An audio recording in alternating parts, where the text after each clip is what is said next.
Hello student, myself Puneet Pandey, your faculty of science and technology. बच्चों, आज की news में हम लोग देखने जा रहे हैं कि ये कामिकाजे ड्रोन, एक नया टर्म आया है। और ये कामिकाजे ड्रोन्स ये क्या चीज़ होती है, ठीक है। तो आजकल जो है ये कामिकाजे ड्रोन बेसिकली कहाँ के बने हुए हैं? ईरान के बने हुए हैं। और इसका यूज़ कौन कर रहा है? Russia is using these kamikaze drones against Ukraine. तो यूक्रेन के खिलाफ रूस जो है वो ईरान से इन ड्रोन्स को लेकर यूक्रेन के ऊपर इन ड्रोन्स के द्वारा वो हमला करवा रहा है। और ये जो ड्रोन्स होते हैं कामिकाजे, ये ऐसा नहीं कि केवल रशिया जो है वही यूज कर रहा है यूक्रेन के खिलाफ। इवन अमेरिका ने सेम इसी तरह के ड्रोन्स जो यूक्रेन को भी दिए हैं। और यूक्रेन इन ड्रोन्स का, इसी प्रकार के ड्रोन्स का यूज जो है वो रशिया के खिलाफ भी कर रहा है। तो ये मन में सवाल आता है कि कामिकाजे ड्रोन होता क्या है। तो ये कामिकाजे का मतलब कि पहली बात तो समझते हैं ड्रोन्स क्या होता है। तो ड्रोन्स जो होते हैं ये स्मॉल अनमैन्ड एयरक्राफ्ट, मतलब ऐसे एयरक्राफ्ट जिसमें पायलट नहीं होता और इसकी टिप पर एक्सप्लोजिव या बम होता है। इनको जब ये ड्रोन फ्लाई करता है तो अपने टारगेट तक पहुंचता है और टारगेट से पहुंचने के बाद ये उसके ऊपर गिरकर उस टारगेट को डिस्ट्रॉय कर देता है। तो चूंकि टारगेट तो डिस्ट्रॉय होता ही, साथ ही साथ ये पर्टिकुलर जो ड्रोन है ये भी क्या होता है, पूरी तरह से नष्ट हो जाता है। तो इस तरह की जो सुसाइडल ड्रोन्स होते हैं इनको जापानीज भाषा में इस तरह के अटैक को कामिकाजे अटैक कहा जाता है। इसीलिए इन ड्रोन्स को कामिकाजे यानी कि सुसाइडल ड्रोन्स के नाम से उपाधि दी गई है।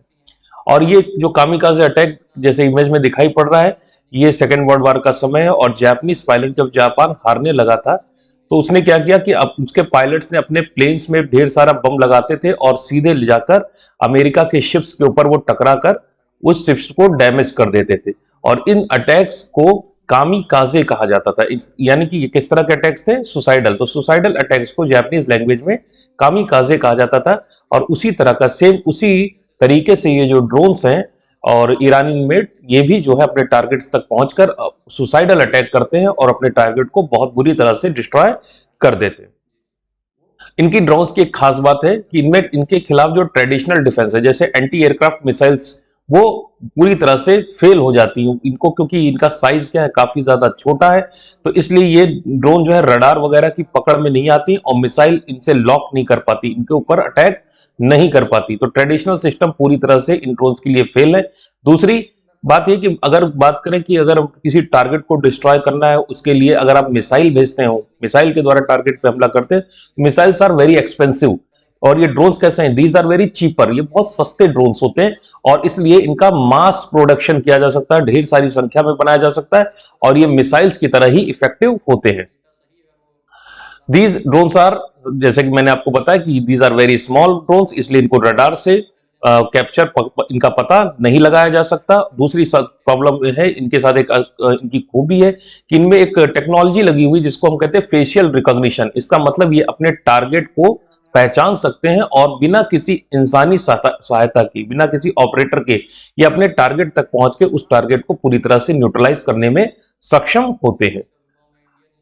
देखिए, ये जो चीपर हैं, सस्ते हैं, लेस सोफिस्टिकेटेड, इनको बनाना आसान है और मिसाइलों की तुलना में इनका निर्माण करना बहुत आसान है। और जैसा कि हमने देख रहे हैं कि रशियन यूक्रेन वॉर को लगभग 7 महीने से ज्यादा का वक्त हो गया है और इस युद्ध का जो बोझ है वो रशिया के ऊपर बहुत ज्यादा पड़ने लगा है। इसलिए रशिया अब मिसाइल से शिफ्ट कर गया है किसकी तरफ? अब वो मिसाइल से ड्रोन्स की तरफ शिफ्ट करता हुआ दिखाई पड़ रहा है।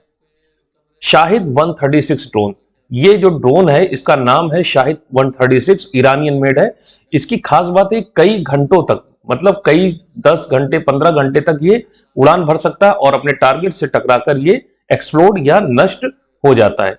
और इस ड्रोन को ईरान ने बनाया कैसे? तो बात है सन 2011 की, अब से 11-12 साल की पहले की बात है। और इस समय जो है ईरान ने एक अमेरिकन ड्रोन RQ-170 सेंटिनल, ये जो ड्रोन था RQ-170 सेंटिनल ड्रोन, इसको कैप्चर कर लिया था, ठीक है। और दिखाई पड़ रहा है ईरानियन गार्ड्स यहां पर खड़े हैं।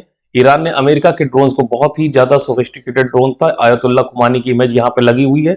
और ईरान ने इस ड्रोन को जब पकड़ा तो इसकी जो टेक्नोलॉजी है, जो इसके सॉफ्टवेयर वगैरह है, उनके बारे में जो ईरान ने पता लगा लिया कि किस तरह से ये उड़ान भरता है, हार्डवेयर और उसके सॉफ्टवेयर का पता लगा लिया, एल्गोरिथम पता लगा दिया। और इसकी टेक्नोलॉजी का प्रयोग करके बाद में ईरान ने कई विभिन्न प्रकार के ड्रोन्स बनाए, जिसमें से एक आपका ये जो नया ड्रोन है, जिसका जो कामिकाज़े ड्रोन है, वो इसमें इसी टेक्नोलॉजी से बनाया गया है। जो ये बेसिकली अगर जब ये पकड़ा गया था, ये ड्रोन पकड़ा गया था, तो इसको अमेरिका ने कहा कि ये it was due to technical problem, कि टेक्निकल प्रॉब्लम की वजह से ये ईरान में लैंड कर गया। लेकिन ईरान ने क्लेम किया था कि नहीं, उसने अमेरिका का ये ड्रोन का जीपीएस सिस्टम हैक कर लिया था और इस वजह से ड्रोन जो है वो अमेरिका की जगह ईरान में उतर गया था। तो उस वक्त के प्रेसिडेंट थे बराक ओबामा साहब, और बराक ओबामा साहब ने रिक्वेस्ट की थी कि ईरान इस ड्रोन को वापस रिटर्न कर दे, लेकिन ईरान ने इस रिक्वेस्ट को सिरे से नकार दिया।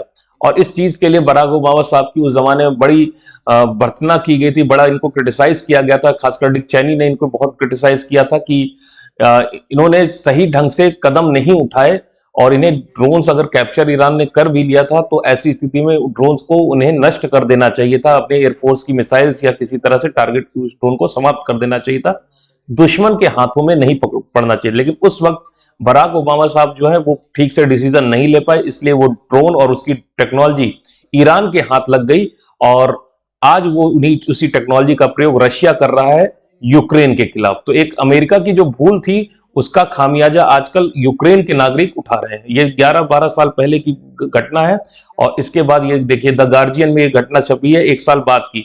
डेट देखिए 22 अप्रैल 2012 की डेट है, और इसमें बेसिकली कहा गया है कि Iran claims to have reverse engineered US spy drone. Iran ने इस पर्टिकुलर जो इस ड्रोन को रिवर्स इंजीनियर कर दिया, और इसी से जो है शाहिद लीथल ड्रोन आज की तारीख में बनकर तैयार हुए।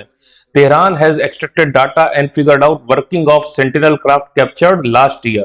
ठीक है, तो ये 10-11 साल में जो है ईरान ने धीरे धीरे करके इस तरह से ड्रोन्स का निर्माण कर लिया। इसीलिए आज भी अगर हम कहें तो भारत और इवन रशिया जितना बड़ा देश, रशिया से हम लोग इतने ज्यादा सोफिस्टिकेटेड वेपन्स खरीदते हैं, S-400 500 मिसाइल डिफेंस सिस्टम हमने लिए हैं, और रशिया कोई कह नहीं सकता कि रशिया और इंडिया, इवन इंडिया में इस वक्त डिफेंस एक्सपो भी चल रहा है, तो हमारा जो रशिया और इंडिया का जो कह सकते हैं कि टेक्नोलॉजिकल अचीवमेंट है वो बहुत ज्यादा है, लेकिन ड्रोन टेक्नोलॉजी में दोनों के दोनों देश अभी भी पिछड़े हुए हैं। जबकि ईरान जैसा सिंपल और टेक्नोलॉजिकली अगर हम कहें कि पिछड़ा हुआ देश जो है, वो ड्रोन टेक्नोलॉजी में जो है वो काफी ज्यादा आगे बढ़ गया। उसका रीजन है कि उसे ये टेक्नोलॉजी उसने रिवर्स इंजीनियर कर ली थी अमेरिका के उस ड्रोन से। ये जो ड्रोन है, ये जो ईरान का ड्रोन है 3.5 मीटर के आसपास लंबा है, 2.5 मीटर की चौड़ाई है इसकी, बहुत धीरे उड़ता है, बड़ा ही स्लो चलता है। और इसमें कहा जाता है कि इसमें जो इंजन लगा हुआ है वो पुराने जमाने की जो बीटल कार है, जर्मनी की बीटल कार थी, काफी ज्यादा बहुत ज्यादा बिकी थी अपने जमाने में, वर्ल्ड वार सेकंड के जमाने में। उसी के इंजन को मॉडिफाई कर, जर्मन इंजन को मॉडिफाई किया चाइना ने, और चाइना के इंजन को का यूज कर रहा है इस वक्त ईरान। और ये जो इंजन है ये बहुत ज्यादा फ्यूल एफिशिएंट है, तो फ्यूल एफिशिएंट होने की वजह से इसकी रेंज काफी ज्यादा है।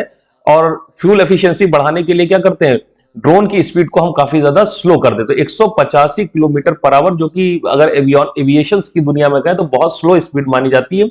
और बड़े धीरे धीरे ये 185 की रफ्तार से उड़ता हुआ अपने टारगेट तक जाकर उस टारगेट को लॉक करके उसके ऊपर गिरकर उस टारगेट को डिस्ट्रॉय कर देता है। और जो चूंकि इसमें फ्यूल एफिशिएंसी बहुत ज्यादा है, इसलिए इसकी रेंज अगर बहुत ज्यादा है, 1800 से लेकर 2500 किलोमीटर की लॉन्ग रेंज तक ये जा सकता है। और ये these are very effective drones in this particular war against Ukraine. तो जो रशिया जो है इस ड्रोन्स का बहुत ज्यादा यूज कर रहा है, और वहां पर इस ड्रोन से एक और प्रॉब्लम है, इससे बहुत तेज आवाज आती है। इसका नाम जो है यूक्रेनियों ने मोपेड ड्रोन रखा है, मोपेड की तरह आवाज आती है, बहुत जैसे फटे इंजन की तरह। तो इसका साइकोलॉजिकल असर बहुत ज्यादा पड़ता है। जब ये यूक्रेनियन कैपिटल में पहुंचता है तो ऐसी स्थिति में बहुत तेज गति से बहुत तेज आवाज होती है, और जनता एकदम भयभीत हो जाती है कि कहां पर ये गिरेगा। जिस भी इमारत या टारगेट को ये ड्रोन ब्लॉक करता है तो अपने आप उस पर गिरकर ये नष्ट होकर बहुत ज्यादा मात्रा में लोगों को जन धन की हानि कर रहा है। तो ये थी अमेरिका की वो भूल जो कि बराक ओबामा साहब ने की थी, और उसका खामियाजा आज की तारीख में यूक्रेनियन जनता उठा रही है। तो आज के लिए इतना ही, मिलते हैं नेक्स्ट वीडियो में। Thank you all of you.